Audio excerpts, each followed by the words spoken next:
Too often, I'll say barefaced lies. I'll say barefaced lies. I'll say barefaced lies. Again, barefaced lies. Too often, I'll say barefaced lies. I'll say barefaced lies. I'll say barefaced lies. Again. That's right, yeah, we got an agenda. And it's your money we're gonna spend, yeah. You wouldn't want where it's all gonna end, yeah. If you knew we never want to defend, yeah. Cause when the truth becomes so easy to disguise, you get shooting cold, overgrown, postal phone, barefaced lies. Barefaced lies. Barefaced lies. Hey Sean, you got a party? Got that little party going on there. Keep to the left, you can't think right, so everything you do goes wrong, yeah. Incompetence just leads to disaster. Corruption brings it on even faster. What you say? That's right, yeah, we got an agenda. And it's your money we're gonna spend, yeah. You wouldn't want where it's all gonna end, yeah. If you think we never want to defend, yeah. Cause when the truth becomes so easy to disguise,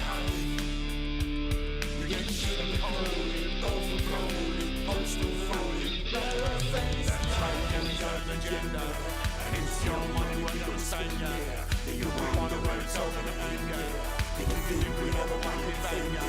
Cause when the truth becomes so easy to disguise, you get shit cold, overgrown, postal phone, barefaced lies.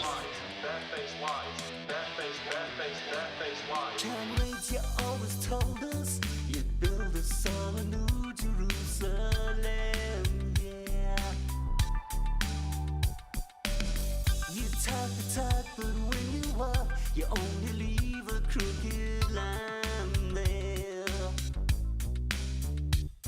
And you don't see the trouble that's brewing, if all you do is just what you're doing. That's right, yeah, we got an agenda. And it's your money we're gonna spend, yeah. You wouldn't want where it's all gonna end, yeah. If you think we ever wanna defend, yeah. Cause when the truth becomes so easy to disguise, you get shit cold, overgrown, postal phone, barefaced lies. Is this where you wanna be? Debt and childhood poverty. Won't somebody set us free from this corrupt kleptocracy? Oh yeah. Barefaced lies. That's right, yeah, we got an agenda. And it's your money we're gonna spend, yeah. You wouldn't wonder where it's all gonna end, yeah. You think we ever wanna defend, yeah. Cause when the truth becomes so easy to disguise, you get shit cold, overgrown, postal phone, barefaced. That's right, yeah, we got an agenda. And it's your money we're gonna spend, yeah. You wouldn't wonder where it's all gonna end, yeah. You think we ever wanna defend, yeah. Cause when the truth becomes so easy to disguise, you get shit cold, overgrown, postal phone, barefaced. That's right, yeah, we got an agenda. And it's your money we're gonna spend, yeah. You wouldn't wonder where it's all gonna end, yeah. You think we ever wanna defend, yeah. Cause when the truth becomes so easy to disguise, you get shit cold, overgrown, postal phone, barefaced. That's right, yeah, we got an agenda. And it's your money we're gonna spend, yeah. You wouldn't wonder where it's all gonna end, yeah. You think we ever wanna defend, yeah. Cause when the truth becomes so easy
Do not fear them.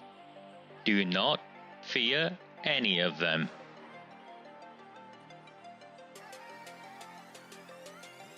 On the 20th of November 2003, James Ignatius O'Rourke McMahon was elected councillor for the Failsworth East Ward of Oldham. Deeply ambitious, he ruthlessly rose to power, and by 2011 he was already leader of the council. In 2015, exploiting a Labour Party loophole, he became MP for Oldham West and Royton.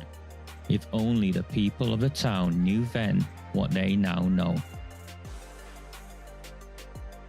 Do not fear them. Do not fear any of them.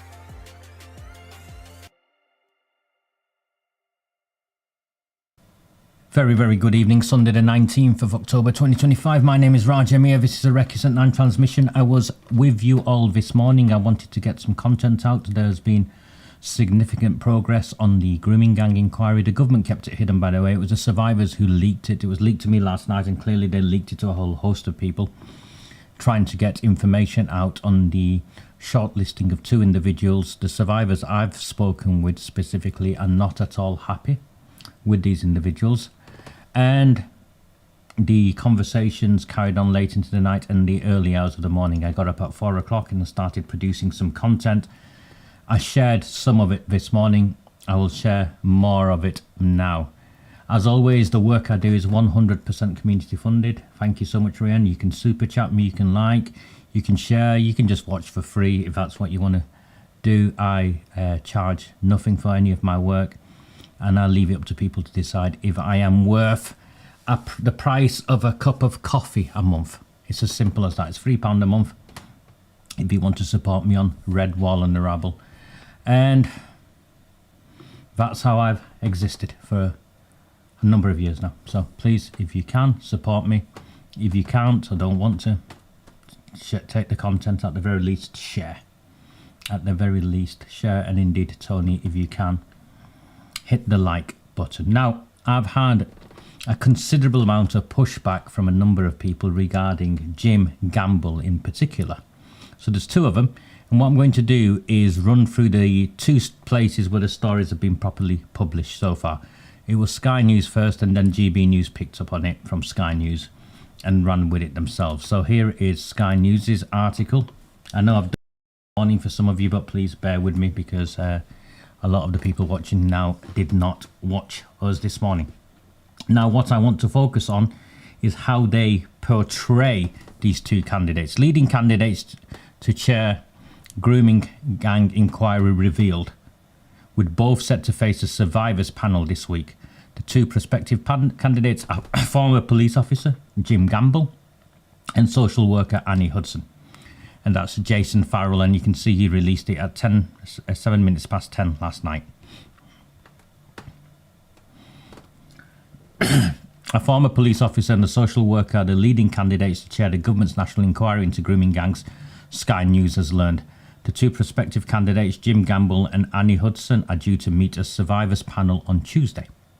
That group will then pass on the reflections of the candidates to the Home Secretary Shabana Mahmood and Prime Minister Sir Keir Starmer to decide who leads the inquiry. The word there is reflections, not recommendations, reflections. They can't recommend because they don't have the training to recommend the chair of a national inquiry. So it's reflections. The Prime Minister launched the inquiry into grooming gangs after an audit by Baroness Louise Casey showed the scale of the problem. These are exactly the institutions that let us down, said one campaigner. Others want the inquiry to be judge-led, including Shadow Justice Secretary Robert Jenrick, who believes the chair should have deep experience of criminal cases. I think he should have legal experience personally, but here we go. However, both candidates have had careers tackling child abuse, and Mr. Gamble has on several occasions challenged police and their institutions over child protection failures. He began his career as a police officer in Northern Ireland, rising to become head of RUC's special branch in Belfast, but is best known for his work combating child abuse. In 2006, he headed up the Child Exploitation and Online Protection Centre, which revolutionised, another big word, the approach to policing online child abuse networks. Its investigations are said to have led to more than 1,000 arrests.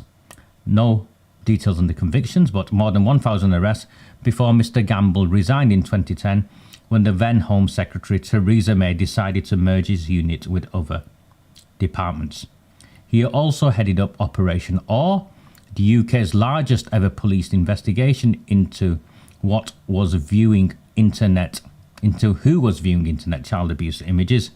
It identified more than 7,000 suspects and led to more than 2,000 convictions. In 2021, he examined evidence gathered by Sky News into an Asian grooming gang in Humberside and was critical of the police investigation, calling on forces to treat group-based child abuse as seriously as we treat terrorism.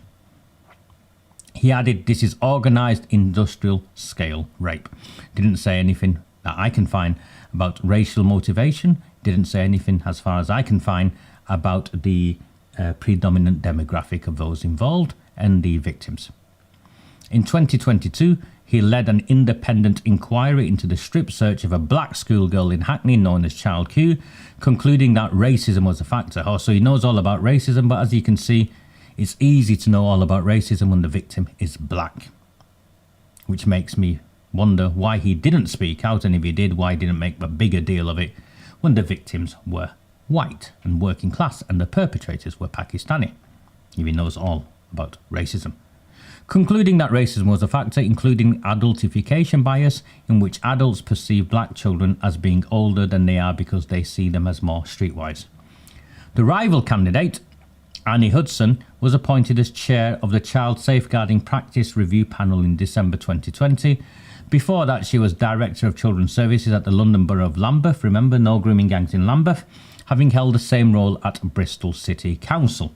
I can't find anything on Annie Hudson where she talks about Pakistani rape gangs or any of that sort of stuff. I've looked. There's stuff on Lambeth Council and there's stuff on Bristol Council, and I'll share some of that with you tomorrow. Today I want to really focus on our boy Jim Gamble. In 2012, she was given a National Social Worker of the Year award for her outstanding contribution to social work. So 2012 is when Daddy and his mates were wandering around. You know, if there is a peak, and it's not just the only peak, if there was a peak of the rape gangs, it's around 2010, 2011, 2012. And I can't find anything where she's been fighting any of these. Political heat has been ramped up on the government to show progress with the inquiry. Last week, a motion in Parliament expressed deep concern that 4 months on from the announcement of the inquiry, no chair has been appointed, no terms of reference have been published, and no hearings or local investigations have begun. A Home Office spokesman said the abuse of children by grooming gangs is one of the most horrific crimes imaginable. We'll do everything in our power to ensure these crimes never happen again. We are working urgently to appoint the best chair to take forward this work, to get to the truth and deliver justice to the survivors. It would be wrong to provide a running commentary on that process while it is still underway. So you can clearly see this article talks up both of them, and in particular their child protection credentials. Acknowledges one was a police officer and one was a social worker. Let's move on to GB News, who has been leading a lot of this. Candidates to chair grooming gangs inquiry revealed, but neither have legal background. So the focus here is the fact that neither of them have a legal background. The candidates shortlisted to chair the National Inquiry into Grooming Gangs have been revealed as a police officer and a social worker. It comes after GB News revealed earlier this week that the two prospective chairs were unlikely to have a legal background, sparking concerns from survivors and politicians. Jim Gamble and Annie Hudson are due to meet a survivors panel on Tuesday. They're using the word recommend the most suitable candidate for the role. Home Secretary Shabana Mahmood and Prime Minister Sir Keir Starmer will have the final decision on the lead of the inquiry.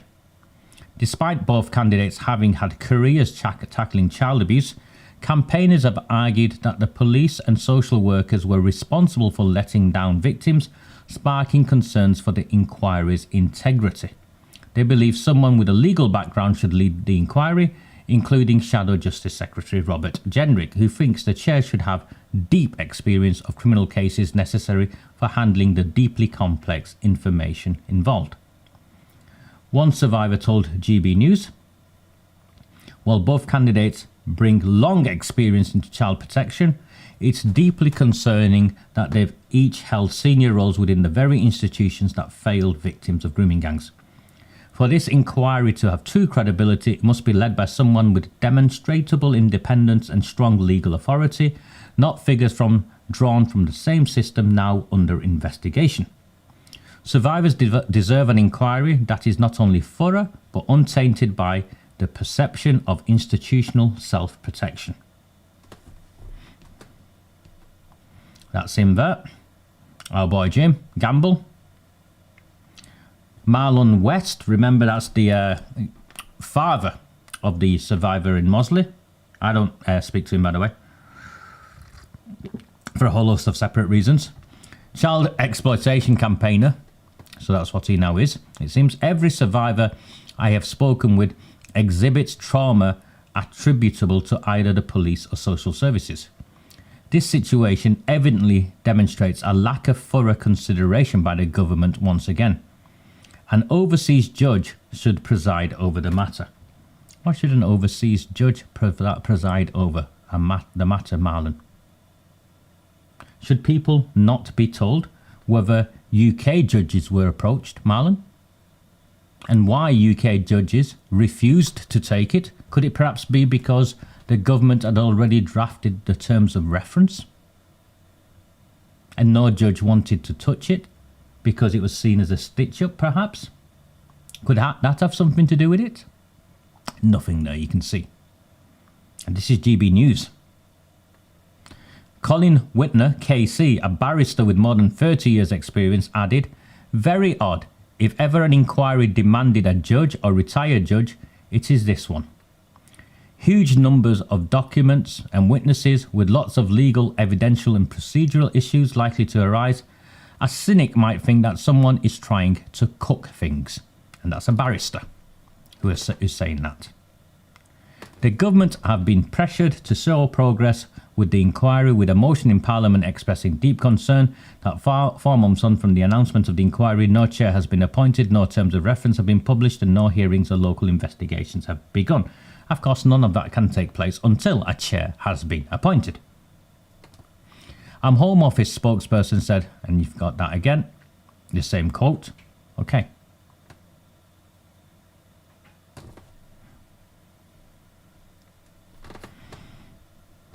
Who was going to tell you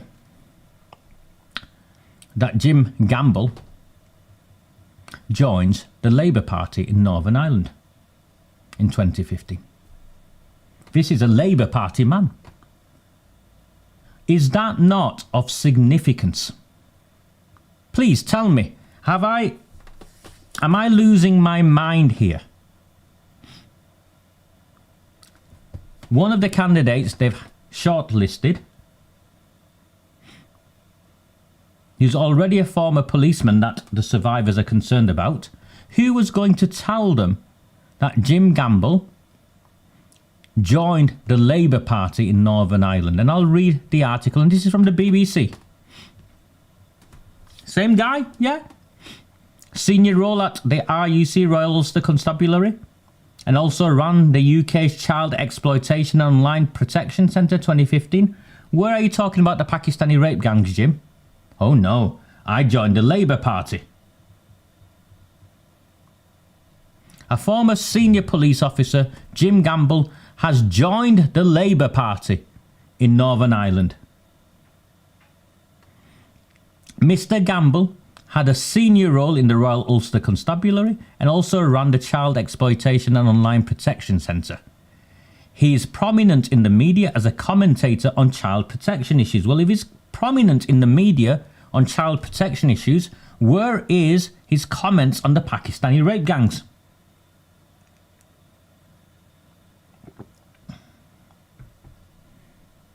Racially motivated, religiously justified. Where are you, Jim? Where's your comments on the links with all the towns and cities where the Labour Party were reliant on the bloc Muslim vote? Jim, Nah. So not only was he a member of the Labour Party, he spoke at a fringe meeting at the party's annual conference in Brighton on Tuesday night. So this is in 2015. So he's not just some card-carrying member. He's a significant enough member to speak at a fringe meeting and then have what he said make the BBC News. Mr. Gamble said he sees his role as supporting people who aspire to political office. Currently, the Labour Party does not allow its members in Northern Ireland to field candidates for elections. Mr. Gamble said the Northern Ireland Party's first battle should be to win the most basic right of being able to put forward candidates for councils, the Northern Ireland Assembly and Westminster. Now that is someone who is an activist in the Labour Party. This is not someone who's a member. These are the words and actions of an activist in the Labour Party. Local members are hoping to meet the new Labour leader Jeremy Corbyn to lobby him on the issue, but Mr. Gamble said that if candidates were allowed to stand in Northern Ireland, he would have no plans to run himself. He voted for Yvette Cooper in the Labour leadership race, said he thought Mr. Corbyn would win. He voted for Yvette Cooper. Is he a mate of Yvette Cooper's? That's the former Home Secretary who sat on all of this.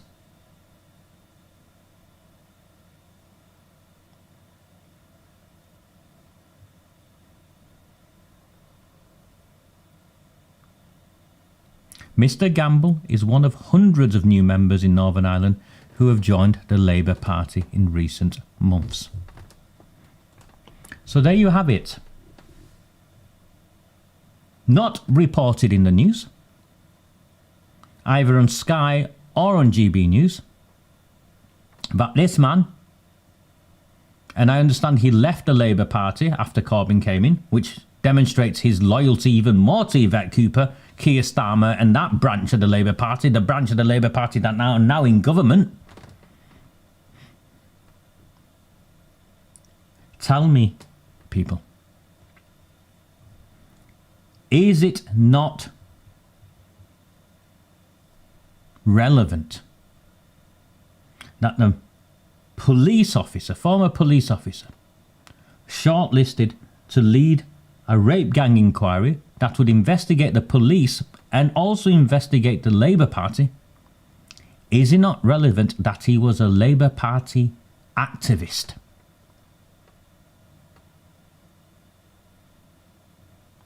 And if it is relevant that he was a Labour Party activist, why is it not being reported anywhere in the mainstream media? They've gone and found out his background, which makes me think that was a press release released from inside the government itself or the Labour Party itself.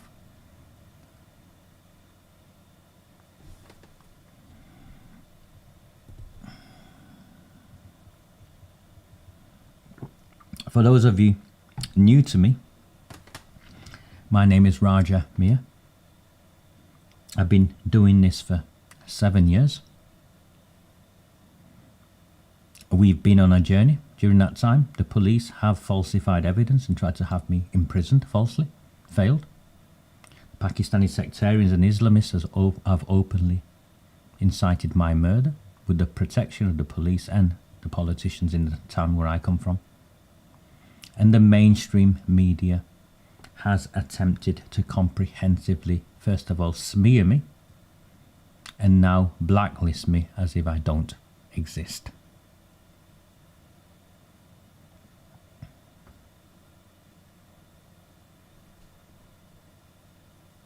And now I'm sharing with you information,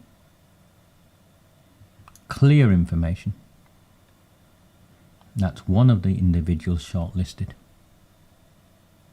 was a very active figure within the Labour Party.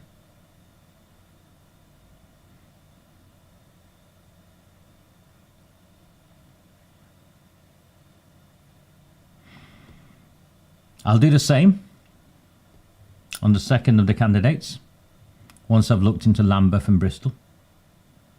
I think those links will be far easier in terms of, if not a political links, than the what took place in those places. And remember, Social Worker of the Year 2012? Well, I can't find anything from Social Worker of the Year 2012 in regards to speaking out against the Pakistani rape gangs. Neither are suited for the role. And if I was an MP or one of their advisors, which I'm not,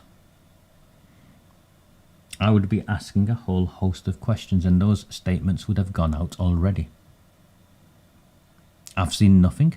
If you've seen something, tell me. If Kemi Badenoch, Jenrick, Rupert Lowe, Nigel Farage, any of them, if they've said anything, tell me.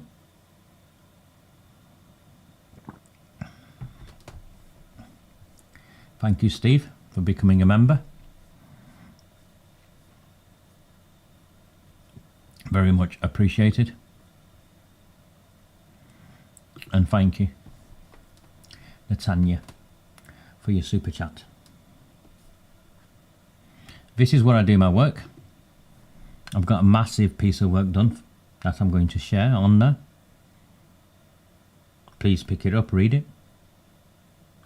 Subscribe if you're new to me. Because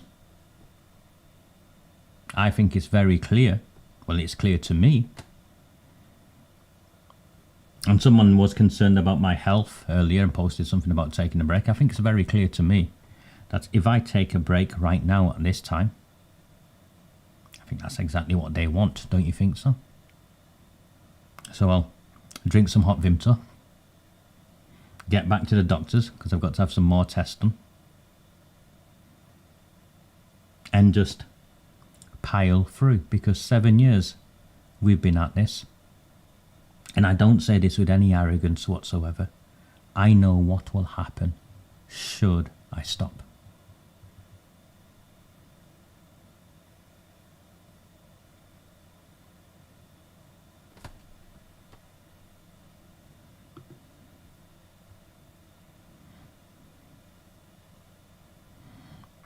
That's not going to happen, Natanya.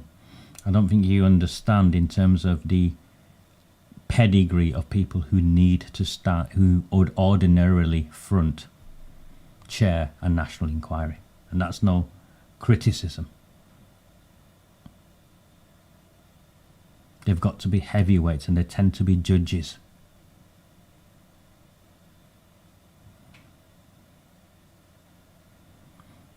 It sickens me as well, Flora.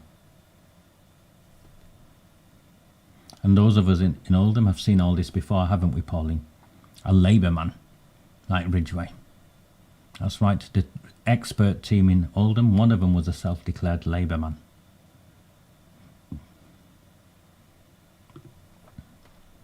Now, it's not unexpected, is it, Louise?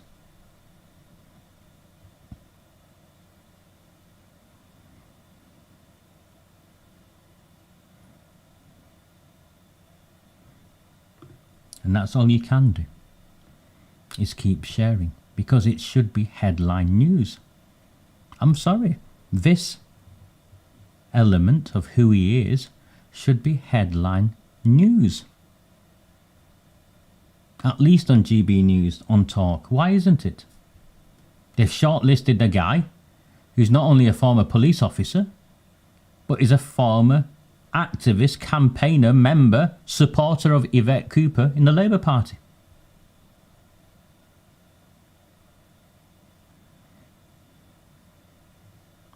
I would imagine, Lee, that he'd put his name forward for the job, and he would do a job, no doubt, and there would be a knighthood for him at the other end. That's what I would imagine.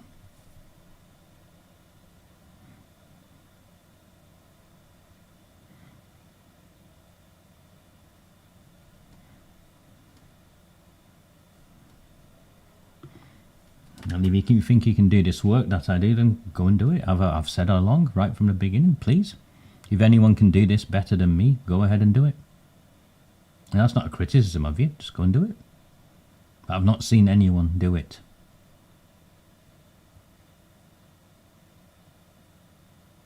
Seven years in. And because of that, we know what to go and look for, because what they're now doing on a national level is what they did in Oldham. It's what Andy Burnham, Sean Fielding, Jim McMahon, Debbie Abrams did in Oldham. Because the cycle of betrayal is what I call it. It's a cycle. It's repetitive.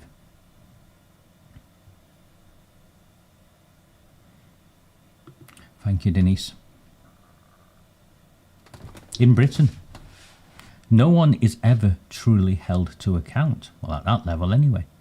Each time the state promises truth, it delivers processes instead. When was the first of the national inquiries I ever read about? Aberfan, I think, in the 60s. Hillsborough, Rotherham, J-Report, ICSA. The same ritual repeats itself. A scandal erupts. Reluctantly, an inquiry is announced. Victims are thanked for their courage. Officials apologise. Kick it into the long grass. Produce a report. Lessons have been learned. No one is ever held to account.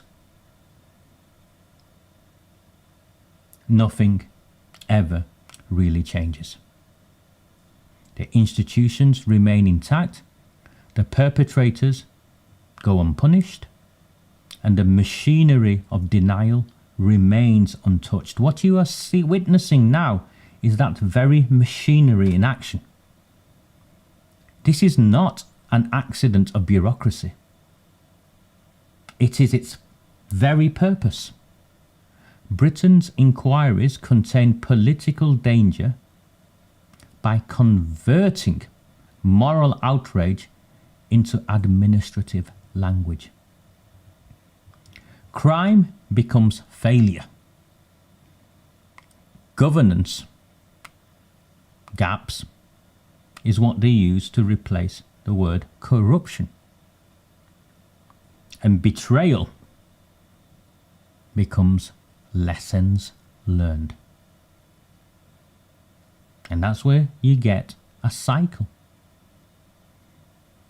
Outrage, inquiry, absolution, amnesia, and repetition. It is how the British state survives scandal, not by confronting it. No. They ritualize it instead. It's as if it's some sort of bureaucratic reflex. After every disaster, ministers praise transparency whilst ensuring it being as opaque as it can be. Was it Chilcot, Sir John Chilcot? He warned Parliament that inquiries risk becoming rituals of reassurance rather than instruments of truth. That's as far back as 1989, 1990. His warning has become a prophecy. The 1999 Macpherson inquiry into the murder of Stephen Lawrence briefly broke the pattern by naming institutional racism. Yet even the radical truth was soon diluted into audits and diversity training. Policy replaces consequence. By the 2000s, the language has evolved. Multi-agency safeguarding had replaced moral language altogether.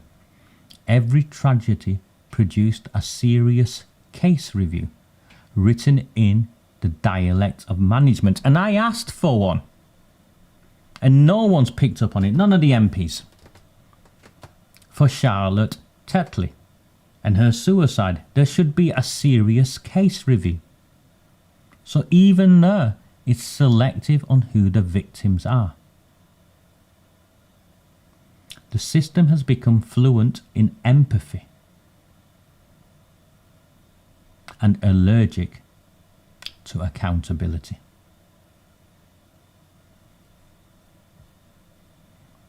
Thank you so much, Steve.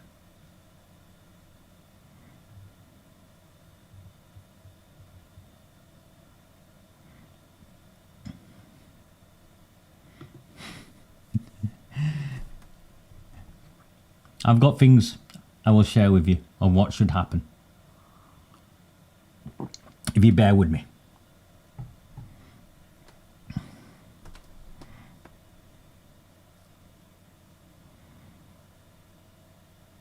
This took a long time to get here, long before I came along.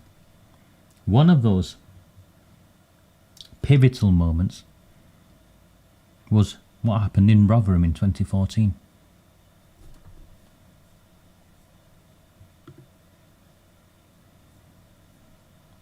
Alexis J., her report uncovered industrial scale exploitation of children between 1997 and 2013. J recorded deliberate inaction by council officials and police who ignored victims. The aftermath was predictable. Resignations without prosecutions, or some had just moved on. Improvement plans without justice. Lewis Casey, who then did the inspection, and that's what the Casey review of 2015 was. It was the follow-up to the J report, found a council in denial. Yet her findings were folded into an improvement framework run by the same departments that had failed before. There was actually a report in Greater Manchester by the MP Anne Kofi, 2014. Real Voices, it was called. Dash. Child sexual exploitation in Greater Manchester or something like that. Real Voices. It was commissioned by the region's Police and Crime Commissioner, and that was Tony Lloyd. That's the same Tony Lloyd who told Simon Danchuk to shut up for the sake of votes in Rochdale. And it was in the wake of the Rochdale prosecutions. No one talks about this report because of what I've just shared with you. It's all dodgy as soon as you start to ask some very basic questions. It arrived, the Rochdale stuff, as public anger over Rotherham was threatening to engulf Labour councils across the north. Real Voices offered a way for the government to appear responsive without confronting the question of complicity. Kofi, a former social work professional turned parliamentarian. Here we go, see? A former social work professional approached the crisis through the lens of welfare rather than accountability. Forget justice or accountability, welfare. Her report emphasised vulnerability, peer pressure, and family instability, whilst noting professional mistakes. It treated them as misunderstandings, not deliberate avoidance. That report really hasn't aged well at all. The framing was decisive. It replaced the vocabulary of guilt with the vocabulary of care. Perpetrators became predators. Victims became the vulnerable. And professionals, they were just identified as in need of more training The system itself escaped indictment. The review was built around consultation with the very agencies whose failings it was supposed to test. It lacked powers of compulsion, couldn't subpoena witnesses. It was an internal exercise, not an independent inquiry. Its tone was conciliatory, its recommendations procedural, and its political effect pacifying.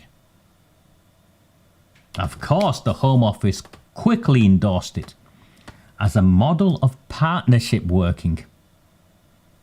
That phrase has become the national euphemism for avoiding blame. By celebrating cooperation, ministers sidestepped the harder question: why had those same agencies ignored victims for years? The legacy of Real Voices was to reframe the crisis as a safeguarding issue rather than an accountability one. It shifted attention from state negligence,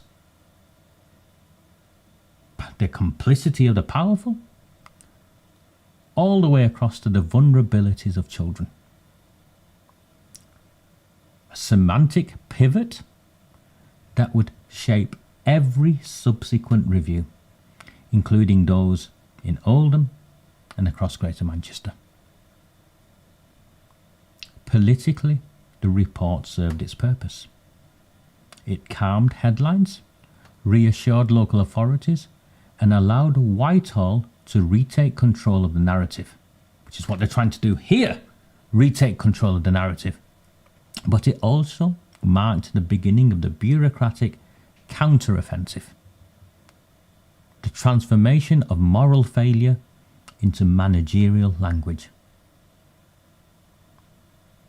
In hindsight, looking back, Real Voices was the hinge between exposure and containment. The moment the government, the system, whoever, whatever you want to call them, learned, and I say this so you understand this, learned how to survive the truth.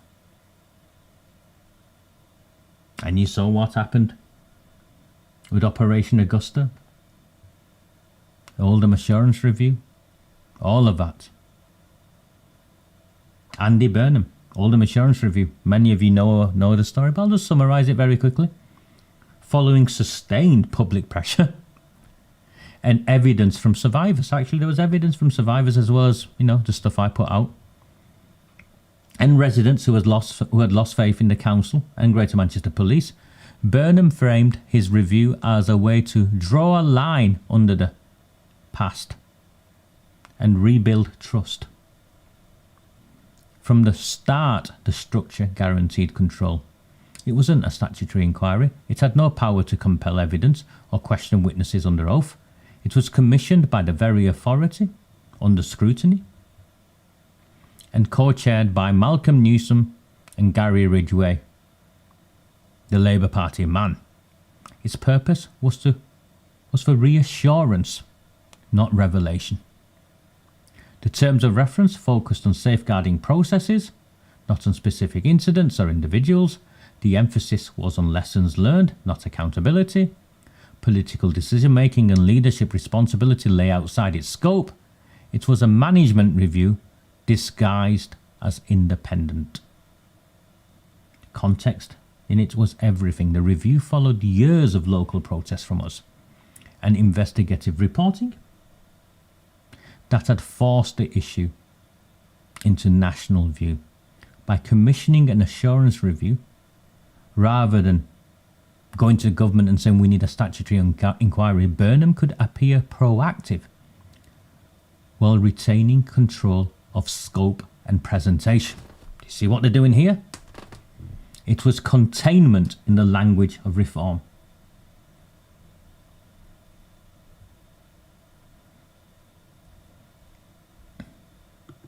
Do tell me if I'm missing anyone who's joining. Hi Jacqueline, thank you so much for joining us.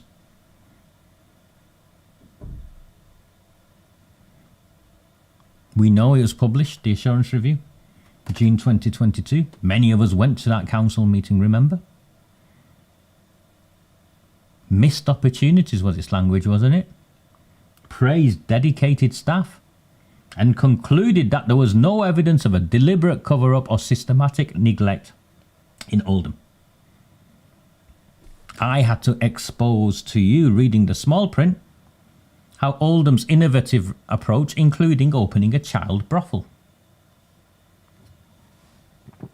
and that no survivor had been interviewed.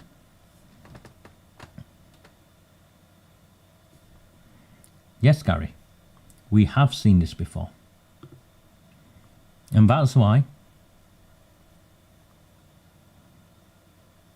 we know what they're doing, which is why I went and put his name in and looked around and thought, who is this guy?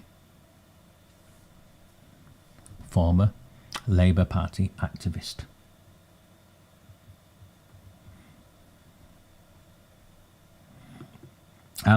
Really sorry, Jack. I do lots of stuff on Islamism, Islamists and jihadists. Today's not one of them.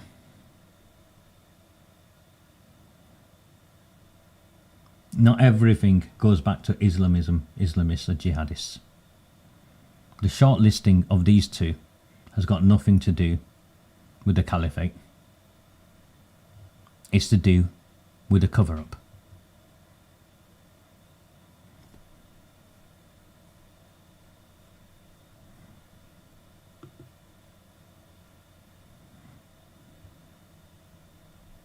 Well, by the time they took Sam's statement, Gary, the report had already been drafted.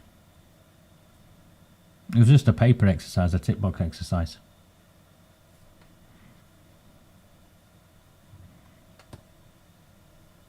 The assurance review failed to confront multiple accounts of underage girls being lured into shisha bars, approached at school gates, dragged into cars, exploited, drugged, gang raped and trafficked. It's several council figures, remember, chose to suppress or downplay the information, and I've named them, including Jim McMahon, Carl Marsden. And we argued that what was taking place were not clerical oversights,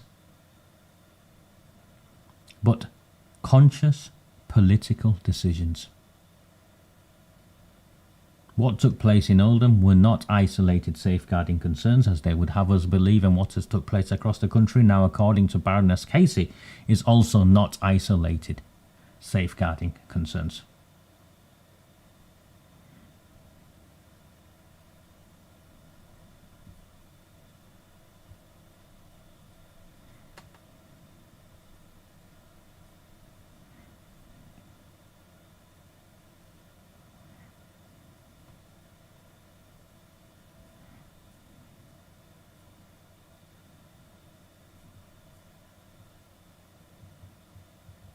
So we've seen this cycle before. We're familiar with the vocabulary they use.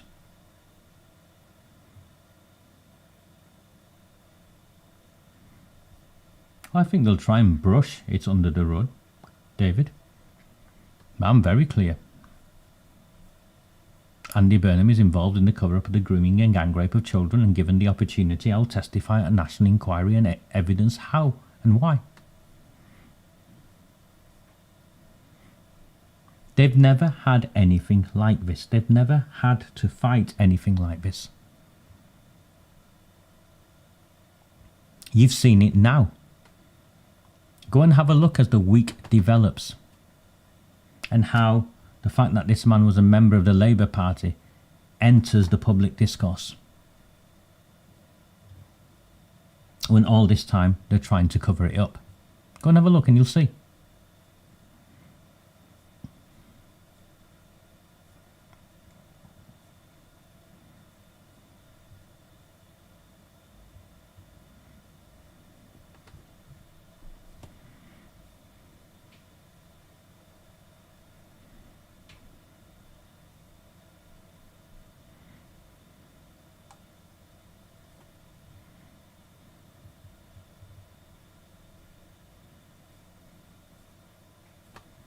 So I'm just catching up on some of your points.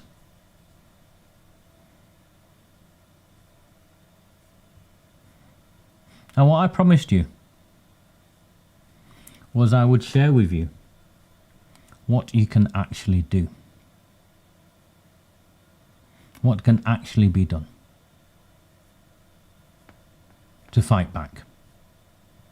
Because as well as educating on what took place and explaining why it happened and what we must do to fight back, I also explicitly explain the mechanics of government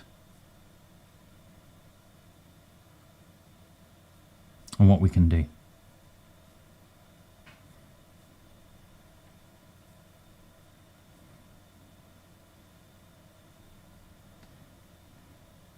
Now we know the government is moving quickly to lock in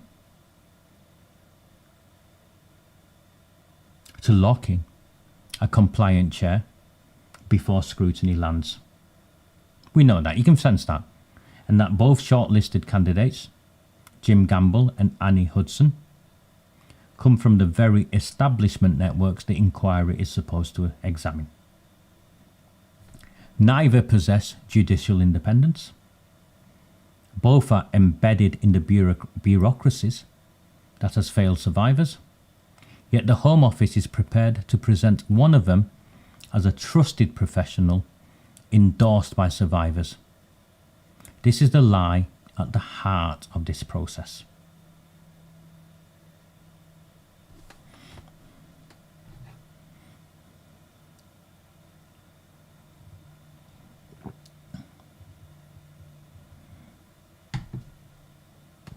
I'm not going to write a letter for you so everyone can copy and paste it, Terry. You know why I'm not going to do that, Terry? You've got MPs, you've got councillors, you've got a rape gang inquiry team, you've got a whole host of other people.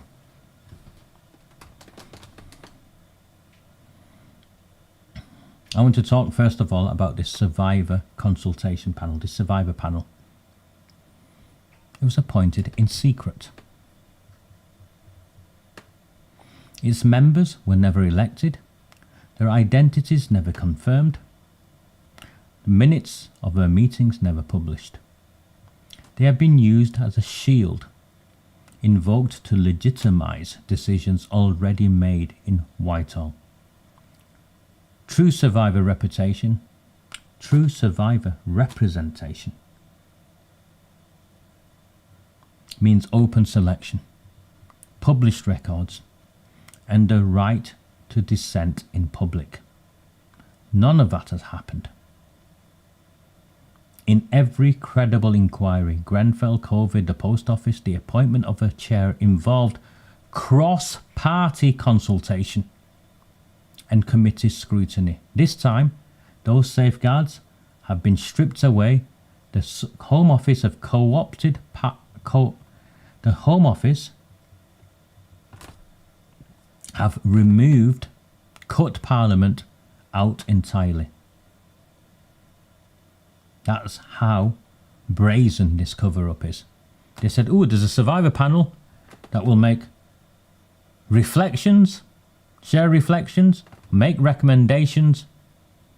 Nothing in that about these recommendations, how much weight they carry, or how much weight the reflections carry, before Shabana Mahmood and Keir Starmer personally decide. Not a cross-party body.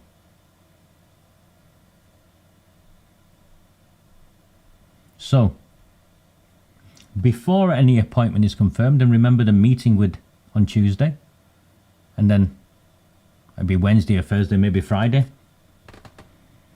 the opposition MPs have got to do this. They've got to lobby for the publishing of the appointment papers, the long list, selection criteria, and minutes of any survivor consultation. Specific actions they can ask for. An emergency common statement forcing Shabana Mahmood to explain why senior judges refused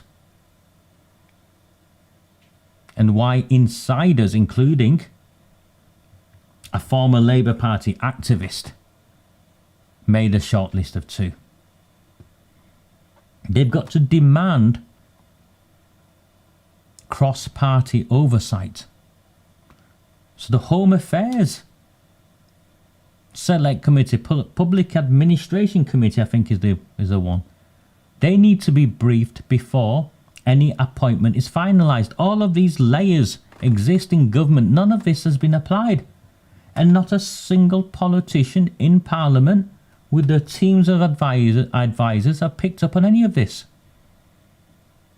They need to stand up in Prime Minister's questions or through an adjournment debate or something and expose the conflict of interest.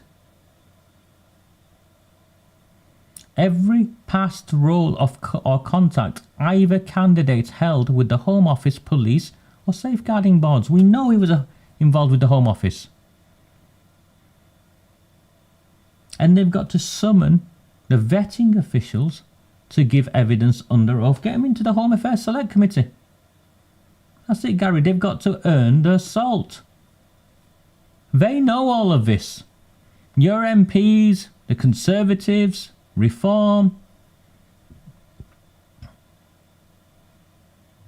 even Rupert Lowe's team, they know all of this. I mean, he's trying. I'll give him his due. Rupert Lowe is trying. He's the only one who's done something. If Labour pushes through either name despite opposition, and so far I've not seen any opposition, have you? The inquiry will be compromised from the start. An internal review masquerading as justice.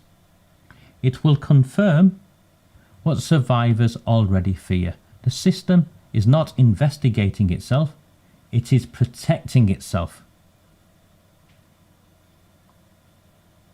A process, as we have come to learn, built in secrecy only delivers secrecy. We do not need another managed inquiry. We need an honest reckoning.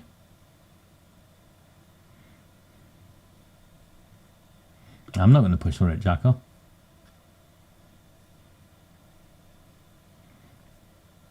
They watch this. They can do it. This is what the MPs can do immediately. They can table urgent questions until the inquiry is legally constituted. It's not even legally constituted yet. They can use adjournment debates to demand publication of survivor consultation minutes. And they can file FOI requests for internal Home Office communications. They can convene a select committee hearing to interrogate Shabana Mahmood and senior officials. Every excuse that the government has must become evidence. Every delay must be treated as obstruction.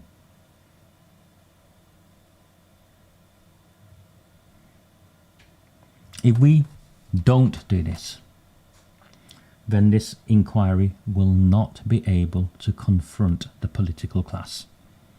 And if we do not confront the political class, then nothing will happen.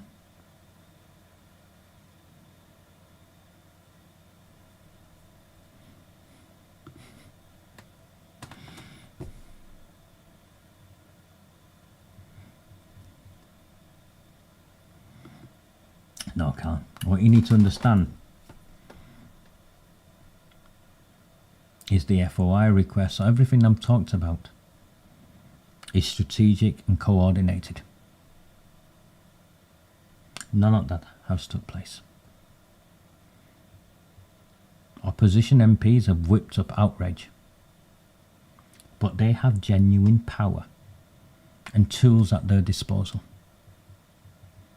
Remember, the only reason the National Inquiry was pushed the way it was is because we explained in the public spaces why we needed a National Inquiry rather than an internal review.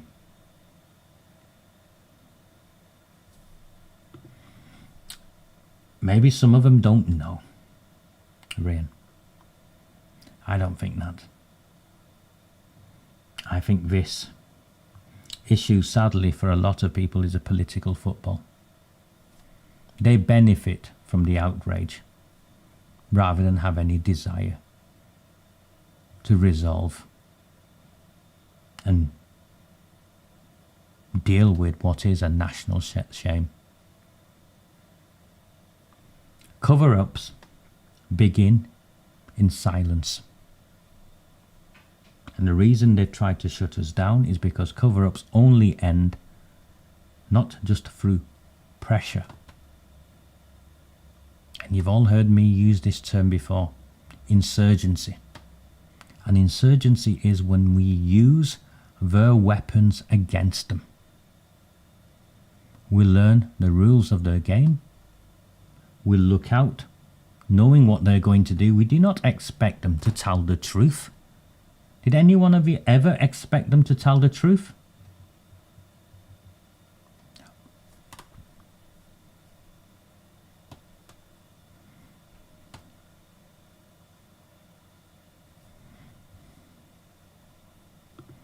I'm not sure how that will happen.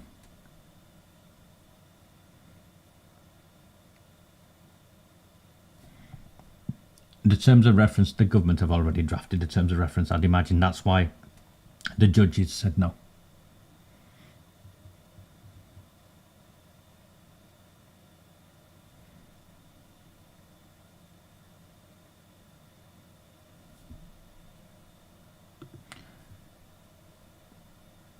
My name is Raj Amir. 7 years. I share all my work on Redwall and the Rabble. I try and do these weekly, sometimes twice a week, sometimes even 3 times a week. I'll try and come back tomorrow and the day after to update you further. But you need to help me get this out there. The people they've shortlisted, separate to the shortfalls in their CV, there's a clear conflict of interest.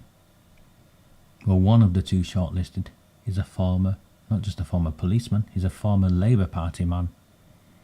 And that information has been kept secret from the 2 reports where this information has so far been published.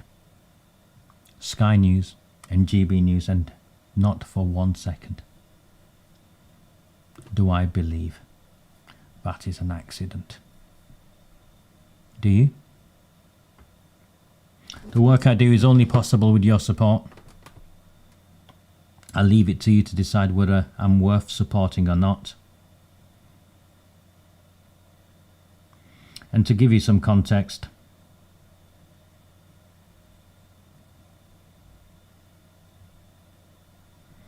from this morning and to now, and all the work I've done in between, that started last night and continued at 4 in the morning, I've had 4 people sign up.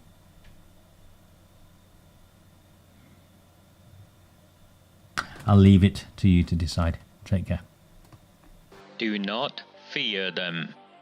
Do not fear any of them.